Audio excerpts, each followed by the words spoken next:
Selamat pagi semua. Perkenalkan saya Nikade Desilia Sagita dengan NPM 202301021018, mahasiswa Magister Pendidikan Matematika Universitas Lampung. Hari ini saya akan mempresentasikan proposal saya yang berjudul Pengembangan Bahan Ajar Bangun Ruang Dimensi 3 dengan pendekatan open-ended untuk meningkatkan kemampuan penalaran matematis siswa SMA. Latar belakang di sini ada 4 yang akan dibahas. Yang pertama, rendahnya kemampuan penalaran. Kemampuan penalaran sangat penting untuk dimiliki oleh siswa. Pentingnya kemampuan penalaran dalam pembelajaran matematis dikemukakan oleh Suryadi dalam Sarangi 2007 halaman 4 yang menyatakan bahwa dalam pencapaian prestasi siswa yang tinggi dibutuhkan pembelajaran yang lebih menekankan pada aktivitas penalaran dan pemecahan masalah. Namun pada kenyataannya, kemampuan penalaran siswa masih rendah. Hal ini terlihat dari hasil penelitian Rosmawi yang menyatakan bahwa rata-rata persentase paling rendah yang dicapai oleh siswa Indonesia terdapat pada domain kognitif level penalaran, yaitu 17%. Pembelajaran berbasis pendekatan open-ended diduga merupakan salah satu sarana untuk membangun kemampuan penalaran matematis siswa. Pendekatan open-ended sebagai salah satu pendekatan dalam pembelajaran merupakan suatu pendekatan yang memungkinkan siswa untuk mengembangkan pola pikirnya sesuai dengan minat dan kemampuan masing-masing. Hal ini disebabkan karena pada pendekatan open-ended, formulasi masalah yang digunakan adalah masalah terbuka. Masalah terbuka adalah masalah yang diformulasikan memiliki multi jawaban atau banyak penyelesaian yang benar. Berdasarkan laporan hasil ujian nasional atau LHUN pada tahun 2019 yang diadakan oleh pemerintah menunjukkan bahwa kemampuan siswa dalam menyelesaikan soal bangun ruang dimensi 3 masih rendah di Lampung, khususnya di Lampung Tengah. Dengan indikator yang diuji adalah menentukan jarak titik P ke garis QR jika diketahui P, Q, dan R terletak pada 3 rusuk yang berbeda pada kubus ABCD EFGH. Rata-rata hasil ujian nasional untuk Kabupaten Lampung Tengah adalah 19,86, sedangkan rata-rata hasil ujian nasional untuk seluruh Indonesia adalah 30,86, di mana rata-rata hasil ujian nasional untuk Kabupaten Lampung Tengah lebih rendah daripada hasil ujian nasional seluruh Indonesia.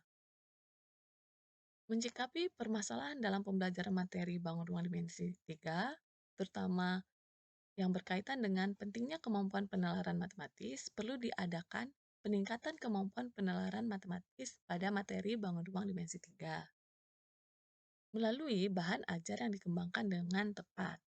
Sehingga diperlukan adanya upaya dalam merancang bahan ajar yang tepat pada materi bangun ruang dimensi 3. Tujuan penelitian di sini ada 3. Yang pertama, untuk mengetahui bahan ajar bangun ruang dimensi 3 dengan pendekatan open-ended untuk meningkatkan kemampuan penalaran matematis siswa SMA. Yang kedua, untuk mengetahui apakah terdapat perbedaan kemampuan penalaran matematis siswa sebelum dan sesudah mendapatkan pembelajaran menggunakan bahan ajar bangun ruang dimensi 3 dengan pendekatan open-ended. Tujuan yang terakhir yaitu untuk mengetahui kualitas peningkatan kemampuan penalaran matematis siswa yang mendapat pembelajaran menggunakan bahan ajar bangun ruang dimensi 3 dengan pendekatan open-ended. Manfaat penelitian di sini ada 2. Yang pertama, manfaat teoritis. Hasil penelitian ini diharapkan dapat memberikan sumbangan informasi dalam pendidikan matematika berkaitan dengan bahan ajar bangun ruang dimensi 3 dengan pendekatan open-ended. Yang kedua adalah manfaat praktis.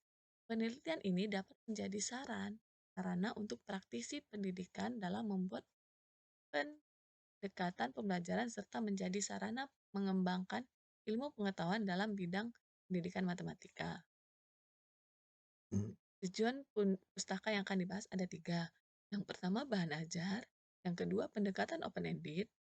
Dan yang ketiga, kemampuan penalaran matematis. Bahan ajar adalah bahan atau materi yang disusun secara sistematis yang digunakan guru dan siswa dalam proses pembelajaran. Bahan ajar adalah seperangkat sarana atau alat pembelajaran yang berisikan materi pembelajaran, metode, batasan-batasan, dan cara mengevaluasi yang didesain secara sistematis dan menarik dalam rangka mencapai tujuan yang diharapkan. Untuk pendekatan open-ended. Pendekatan open-ended berawal dari pandangan bagaimana menilai kemampuan siswa secara objektif, kemampuan berpikir tingkat tinggi matematis menurut Shimada dan Becker pada tahun 1997.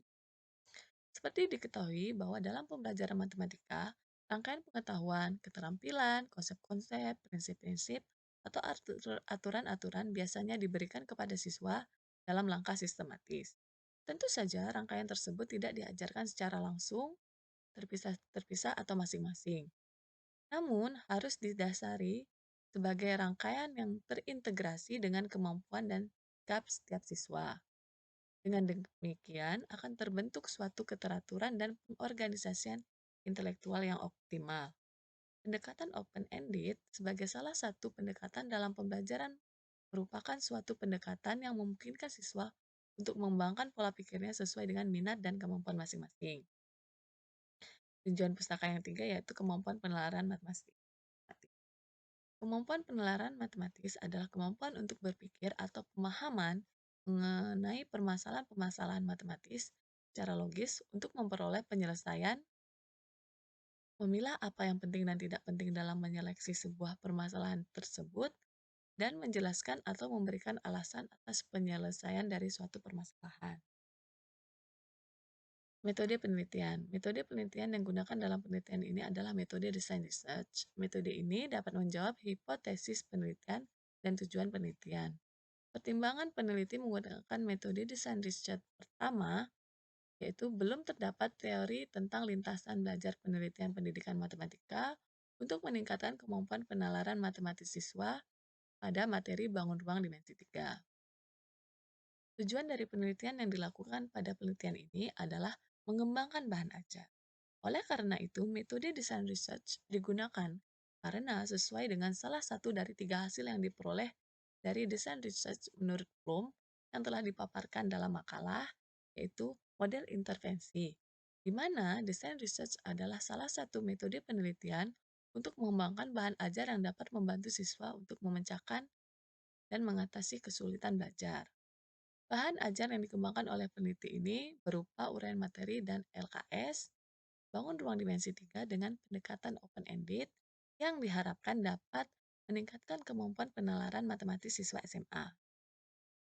Desain penelitian yang digunakan adalah model EDI, di mana pada model EDI terdapat 5 tahapan yang harus dilaksanakan. Yang pertama adalah analisis, yaitu kegiatan utama yang dilakukan pada analisis adalah perlunya pengembangan bahan ajar baru. Pengembangan bahan ajar baru diawali dengan adanya masalah dalam bahan ajar yang sudah diterapkan. Setelahnya, peneliti perlu menganalisis kelayakan bahan ajar baru yang telah dikembangkan. Analisis kelayakan diperlukan untuk menentukan hal pertama yang harus dilakukan. Itu diantaranya menentukan tujuan pembelajaran yang dicapai.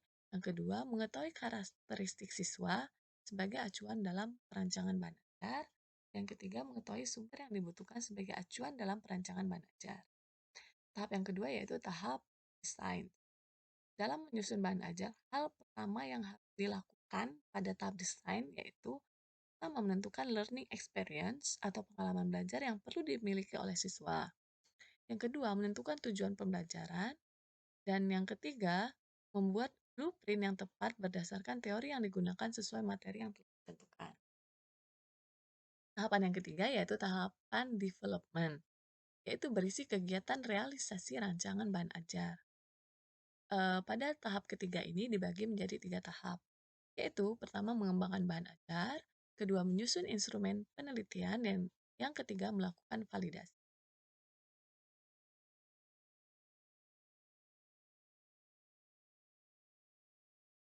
Tahapan yang keempat adalah tahapan implementation. Pada tahap ini, rancangan bahan ajar yang telah dikembangkan akan diterapkan pada situasi yang nyata yaitu di kelas. Tujuan utama tahap implementasi yaitu pertama, membimbing siswa mencapai tujuan pembelajaran. Yang kedua, menjamin terjadinya pemecahan masalah atau solusi untuk mengatasi kesenjangan siswa. Dan yang ketiga adalah menghasilkan output kompetensi berupa pengetahuan, keterampilan, dan sikap yang diperlukan dalam diri siswa. Tahap yang kelima adalah evaluation. Pada tahap ini terdapat dua bentuk penilaian yang akan dilakukan. Yang pertama, menilai kepraktisan bahan ajar, dan yang kedua, menilai keefektifan bahan ajar. Hasil evaluasi kemudian digunakan untuk memberi umpan balik kepada pihak pengguna bahan ajar. Revisi dibuat sesuai dengan hasil evaluasi atau kebutuhan yang belum dapat dipenuhi oleh bahan ajar baru tersebut. Selanjutnya, ada lokasi dan subjek penelitian. Pada lokasi penelitian ini mengambil tempat di salah satu sekolah menengah atas negeri yang ada di Kabupaten Lampung Tengah dan akan dilaksanakan pada semester genap tahun ajaran 2021-2022. Subjek penelitian dalam penelitian ini adalah satu kelas yang dipilih secara acak dari kelas yang telah ada, yaitu kelas 12 yang kemudian akan dijadikan kelas eksperimen atau kelas yang memperoleh pembelajaran menggunakan bahan ajar bangun ruang dimensi 3 dengan pendekatan open-ended. Perangkat pembelajaran yang disusun ada 5. Yang pertama, silabus pembelajaran. Yang kedua, rancangan pelaksanaan pembelajaran atau RPP. Yang ketiga, peta konsep. Yang keempat, uraian materi. Dan yang kelima adalah lembar kerja siswa atau LKS. Pada instrumen penelitian, dikembangkan menjadi dua, yaitu instrumen tes kemampuan penalaran matematis, yaitu nanti di dalamnya berisi soal-soal eh, eh, soal-soal esai, dan yang kedua yaitu instrumen non-tes berupa dokumentasi dan wawancara. Tahapan yang terakhir yaitu teknik analisis data. Pada teknik analisis data akan dilakukan 3 tahap. Pertama, proses analisis data yang dilakukan berdasarkan kerangka yang dikembangkan oleh Mills dan Huberman pada tahun 2014 yang terdiri atas data reduction, data display, dan data conclusion atau verification. Yang kedua adalah uji keterlambatan bahan ajar dinilai oleh guru sesuai dengan aspek keterlaksanaan bahan ajar. Kemudian hasilnya diolah dengan menghitung jawaban iya dan tidak yang diperoleh dari guru pada masing-masing aspek.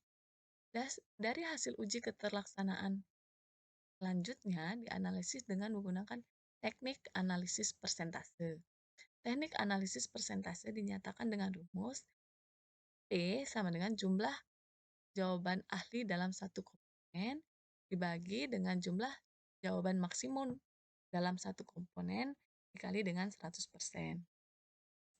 Yang ketiga adalah pada penelitian ini diperoleh juga data kuantitatif dari hasil instrumen tes berupa data pretest dan data post-test serta data endgame. Data endgame digunakan untuk mengetahui peningkatan kemampuan penalaran matematik siswa setelah mengikuti pembelajaran menggunakan bahan ajar dengan pendekatan objektif.